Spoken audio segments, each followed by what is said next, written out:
All right, guys. So we should have completed this for our assignment last Friday, but I did want to go over a couple of the problems just to clarify any misconceptions and help you out a little bit. For the remainder of them, right, you're on your own, but we do need those entered. It is a grade, so we want to make sure we get that completed. So just to look at on the front here, number 8, and it should be obvious as to why I want to cover it. It is the first one where you're going to encounter a fraction, but we don't want to let that sway us into thinking it's a difficult problem, especially because the fraction is just a half. But just like with any other one, right, we're looking at cleanup first. We can't go ahead and solve because we've got parentheses here to deal with. And when you have parentheses, that means we're going to be distributing something. So we are looking to distribute this half, okay, into the parentheses. So we're multiplying by a half, which for all intents and purposes is just dividing by 2. Okay, so you can use your calculator if need be. You can change it to 0.5 and do the multiplication if you want to do it that way, but you're really just dividing by 2.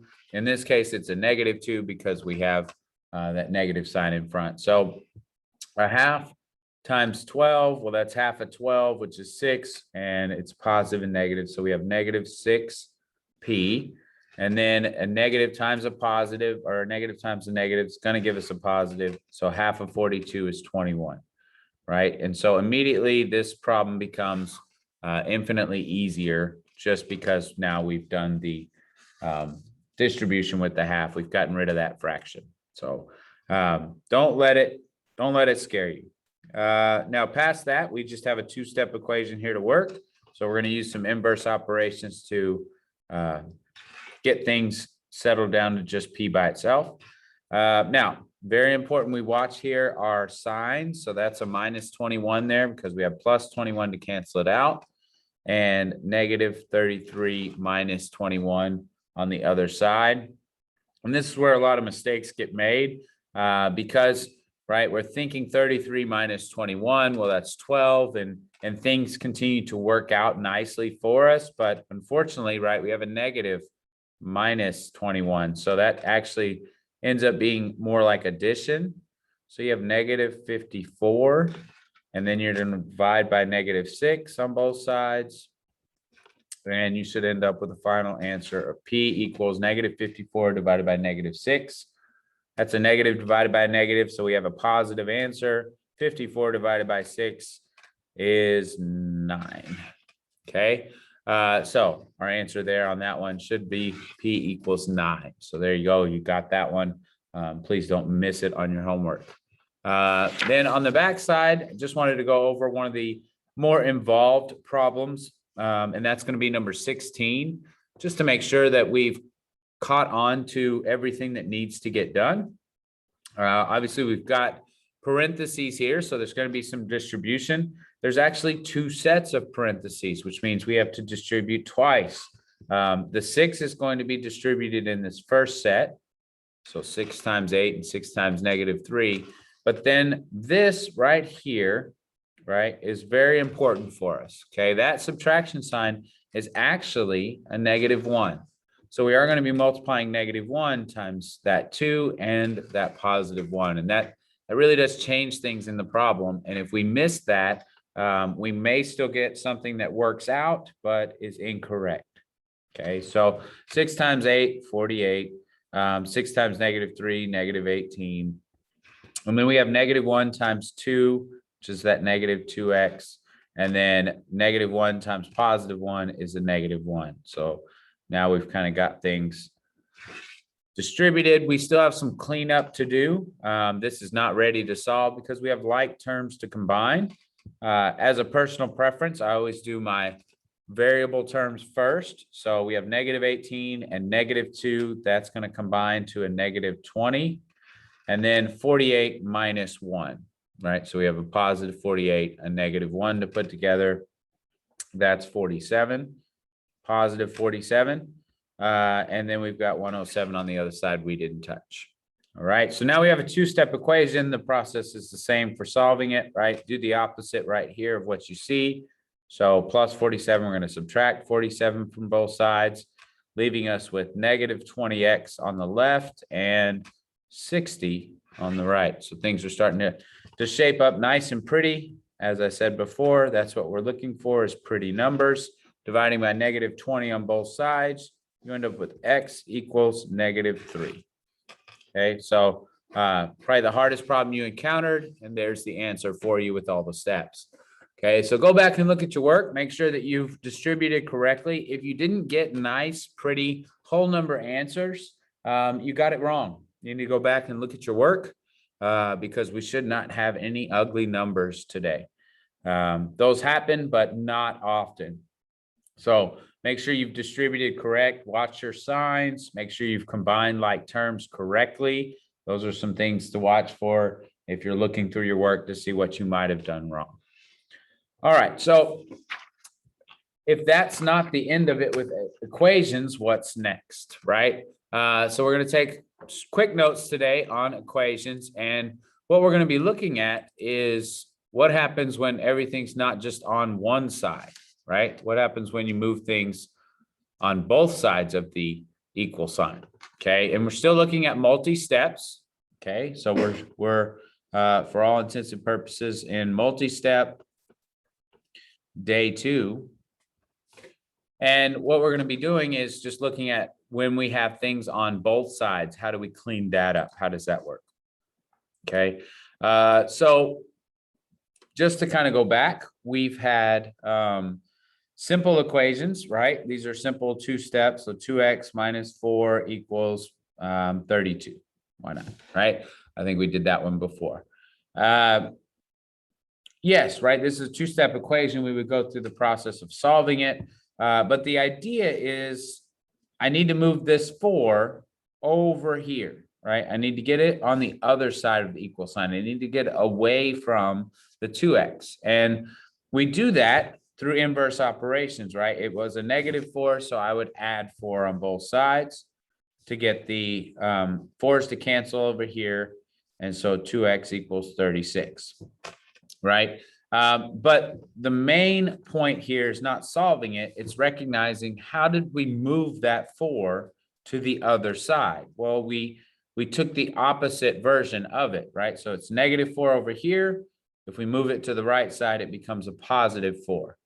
All right. So as you move across the equal sign, okay, so moving a term across the equal sign,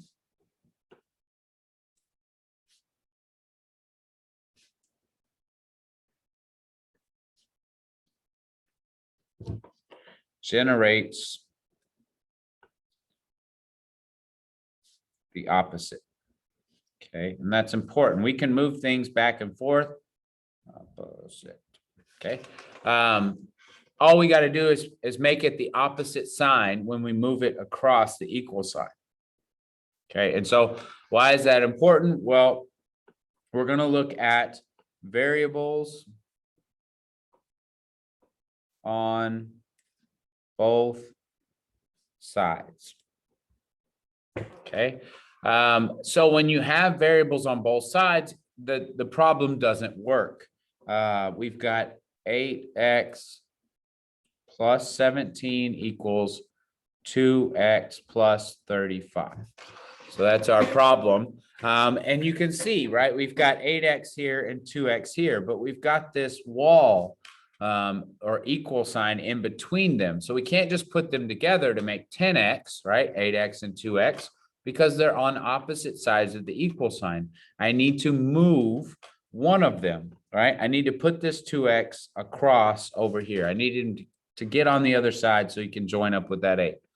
Well, just like we would have done, right, with this 4, moving that 4 to the other side, I added it because it was a negative. Over here, I don't want to divide by 2x on this side. Okay, that's not going to move it. That's going to cause even more problems. I need to just take it away altogether. I want to take it off the left side. So essentially, right, I am subtracting 2x from 2x, and that's going to get rid of it. That's going to cancel it out altogether and create a 0, right? So leaving me with just the 35 over here. Now on this side, I've got the same thing that I need to happen, because remember, we're always working with a balance. Equations must stay balanced. And so right now, I've got this as my weight on each side. So 8x plus 17 weighs one amount. 2x plus 35 weighs another amount. And they're equal to each other. But I don't know what the actual weight is because we have an unknown variable in there. Well, what I did was take 2x off of this right side, right? I removed it. I picked it up and took it off the right side of the scale. So the idea is then I need to do that on the left side as well. I need to take 2x's off the left side because I took it off the right. Okay, so I'm taking 2x's away on the left side as well, leaving me with just 6x plus 17 and the 35 left. Okay, because I removed 2x's from both sides. So there we've got, now we're down to a 2-step because now our variables have been combined. We only have the one set of x's to solve for. So going through the process again, so minus 17 minus 17, 6x equals 18, and we divide by 6, we divide by 6, and you get x equals 3. And again, if you want to try and solve and make sure that you're correct, well, we just put that 3 in the original equation and see if it works. So, all right, we go through and we write 3 everywhere there was an x. 8 times 3 is 24, plus 17. 2 times 3 is 6, plus 35. 24 and 17 make 41. 6 and 35 make 41. That is equality. So I have solved it correctly, right? I know that that is the correct value for x. And that's essentially all we're going to do, is be moving things back and forth across the equal sign as necessary. We're going to look at a couple more examples just because there are some times where we run into some funny situations. So we need to make sure we're prepared for those mentally, but it doesn't mean it gets any harder than what we just did. Okay, so our next example here is going to be 6a plus 40 equals 2a. Okay, so, we can just guess at random numbers to see what makes this work. But a lot of times that's going to be difficult because of really infinite possibilities here. You have nothing to go by. So you can see, right, our norm would be to try to move this 2a over here with the 6a. And there's nothing wrong with that. The only thing is we have to recognize what are we left with over here when we do that. Okay, so if I want to move this 2a off of the right side and move it to the left, I would need to subtract 2a. And so I'll go over here and I'll subtract 2a from this side as well. And so on this side, it's easy. It's 4a plus 40 because, right, 6a minus 2a. But on this side, right, what did we get left with, right? When we had 2a and I took away 2a, you have to think about what's left. And the answer is nothing, right? So if we have nothing numerically, we represent that with a 0. And just because it looks odd doesn't mean it's wrong. We have to work the problem as the process, arises. We have a 2-step equation here that we need to work. I would subtract the 40, subtract the 40. So I have 4a equals negative 40. 0 minus 40. And now I just divide by 4, and I get a equals negative 10. So this is kind of a funny situation right here that we want to watch for. And just, if it happens, it happens, right? If you take everything off of one side, you still have something there. That something is just nothing. So you end up with 0 as a numerical relationship there. So one last one for an example, and then I'll kind of cut you loose for the day. Be looking for some practice tomorrow with this for a grade so that we just can kind of get on top of this and make sure that we have some good practice and a good hold of it. So last example for you today is going to involve a little bit more cleanup. And that is 4k minus 2 equals 2k minus 9. Okay, so you can see, obviously, we're going to have distribution. Now we have distribution on both sides of the equal sign to take care of. Do that first, ignoring one side. Just do what you would have done before and distribute that 4 to both values there. So 4 times that imaginary 1 in front of k is 4k. And then times 2 would be -8 equals, and then do the same thing over here. We got 2k minus 18. And now we're to that same problem we just did, where now we need to move the 2 over here. So we're going to subtract 2k off the right side, subtract 2k off the left side to keep things balanced. So I end up with 2k minus 8 equals -18. Add the 8. Now we're in a two-step format. Add the 8, and we end up with 2k equals -18 plus 8 is -10. Be careful with your integer operations. Use a calculator when necessary if you're questioning yourself. And we have -5 as our answer. Again, just to double check, we could go in, put -5 in our equation from the beginning and make sure that it works. And all this is order of operations. So 4 times -5 minus 2 is -7. And we have 2 times -5 minus 9 is -14. So 4 times -7 is -28. 2 times -14 is -28. Again, we still have equality. So I know my answer is correct, right? -5 is the correct value for k. All right. So when moving across the equal sign, right? When we want to move a whole term, whether it's a constant or a variable term, when we want to move that term completely across the equal sign, we're simply going to do the opposite. So if it's a positive, I'll subtract it off that side. If it's a negative, I would add it to that each side, canceling it out, and essentially moving it across the equal sign. Okay, so watch for that in your practice. If you have any questions, comments, or concerns, guys, shoot me a message and we'll see if we can't get that addressed as quick as possible. Thanks, guys.